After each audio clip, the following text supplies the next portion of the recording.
Morning all of you. आज का जो हमारा टॉपिक है वो एक बार आप देख लीजिए।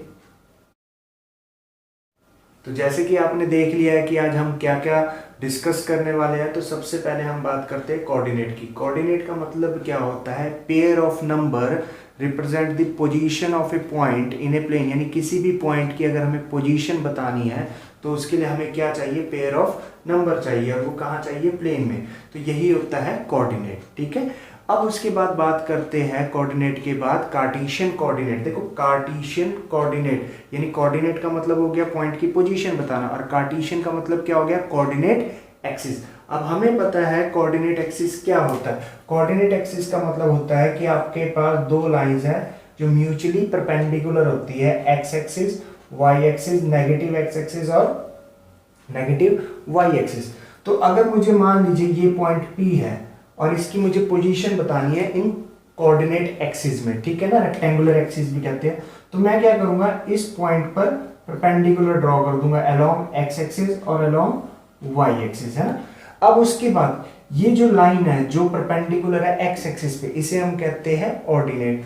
और ये जो पैरेलल है, या ये कह लो कि जो परपेंडिकुलर है वाई एक्सिस पे, इसे हम कहते हैं एब्सिसा। अब उसके बाद क्या हुआ, यहां पर है आपका ओरिजिन। ओरिजिन से लेके जहां पर ये इंटरसेक्ट हुआ है OA, इसे मेजर कर लेंगे। सपोज कीजिए ये x है और ये आपके पास क्या है? y। तो इस पॉइंट के पोजीशन क्या हो गए? x, y हो गए। क्लियर हो गया? इसे एक एग्जांपल से ले लेते हैं। मान लीजिए ये मेरे पास कोऑर्डिनेट एक्सिस हो गया, ये पॉइंट P हो गया, यहां से लेके यहां तक का जो डिस्टेंस है ये 1 है और ये भी 1 है। तो इसके पॉइंट क्या हो गए? 1, 1। क्लियर? तो ये था आपके पास represent the position of a point in a coordinate axis. इसी को हम क्या कहते हैं? कार्टेशियन कोऑर्डिनेट कहते हैं। इसमें जो पैरामीटर होते हैं वो x और y होते हैं, ठीक है। अब उसके बाद बात करते हैं पोलर कोऑर्डिनेट। पोलर कोऑर्डिनेट में भी हम क्या है, देखो कोऑर्डिनेट आ गया। कोऑर्डिनेट का मतलब क्या है? पॉइंट की पोजीशन बताना। तो अब यहाँ पर जो हम पोजीशन बताएंगे वो कैसे बताएंगे, इस चीज पे हम डिस्कस करते हैं। सपोज कीजिए ये पॉइंट है P, ठीक है। अब इस P पॉइंट की पोजीशन बताना है कि कहां पर लाई कर रहा है, इस प्लेन में कहां पर लाई कर रहा है। तो इसके लिए हम क्या करते हैं, इसे ज्वाइन कर देते हैं किससे? O से। अब यहाँ O ओरिजिन नहीं है पोलर फॉर्म में, इसे हम कहते हैं पोल। इसे हम क्या कह देते हैं? पोल। और इसे हम क्या कह देते हैं? रेडियस। और इस पोल से जो लाइन ड्रॉ हो रही है ना, इसे हम कहते हैं पोलर एक्सिस। पोलर एक्सिस कह देते हैं इसे। अब जो हम बात कर रहे थे कि पोलर कोऑर्डिनेट का मतलब भी क्या है? पोजीशन बताना, किसकी? पॉइंट की पोजीशन बताना। तो कैसे बताते हैं? हम पॉइंट को क्या कर लेते हैं? ज्वाइन कर लेते हैं किससे? O से।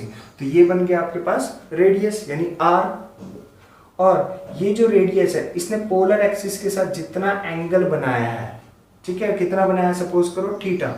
तो यहां पर जो पेयर ऑफ नंबर बनेगा वो क्या बनेगा? R और थीटा। क्योंकि कोऑर्डिनेट का मतलब क्या होता है? A pair of number represent the position of a point in a plane. तो पेयर ऑफ नंबर यहां पर क्या है? R और थीटा। यहां पर क्या था? X और Y। क्लियर? अब चलो इसे एक एग्जांपल से समझ लेते हैं। मान लीजिए ये पॉइंट है P, यहां से लेके यहां तक का डिस्टेंस कितना है?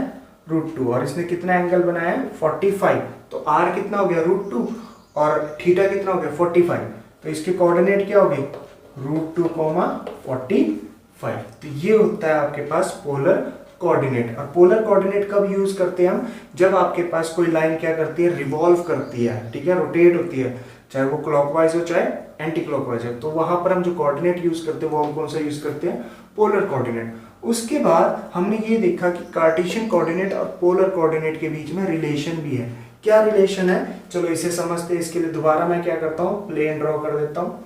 सबसे पहले मैं इसका ग्राफ बना लेता हूँ। तो ग्राफ में क्या था? यहां पर पॉइंट P था, हमने परपेंडिकुलर ड्रॉ करा था, ये P है जिसके कोऑर्डिनेट है x, y।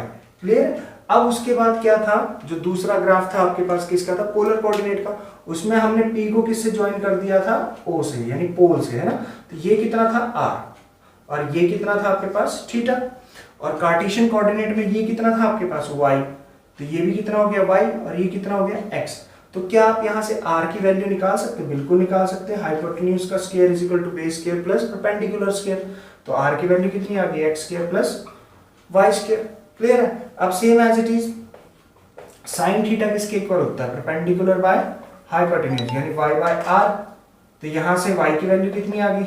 r sine theta. तो ये रिलेशन आ गया। देखो ये y जो था ये किसका था? कार्टेशियन कोऑर्डिनेट का। r और थीटा किसका है?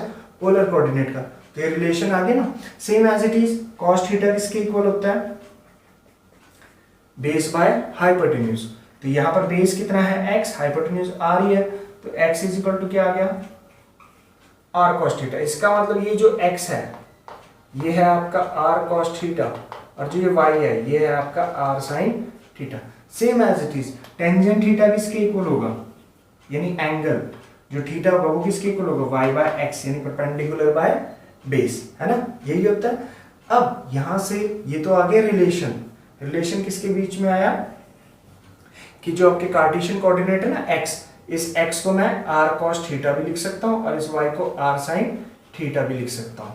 अब एक और इंपॉर्टेंट चीज है, वो पता है क्या? वो इंपॉर्टेंट चीज ये है कि अगर मैं बात कहूं ये जो पॉइंट P है ना, ये 1,1 यानी जो इस पॉइंट P की पोजीशन है यहां पर, चाहे आप 1,1 कह लो चाहे √2,45 कह लो, ये दोनों ही सेम है। इसका मतलब यही है। कैसे? तो देखो √2, अब देखो x की वैल्यू मैं निकालता हूं यहां से x की, क्योंकि √245 हमें समझ नहीं आ रहा क्या पोजीशन है ना, हमें मोस्टली इस तरह से समझ आता है 1,1 2,3।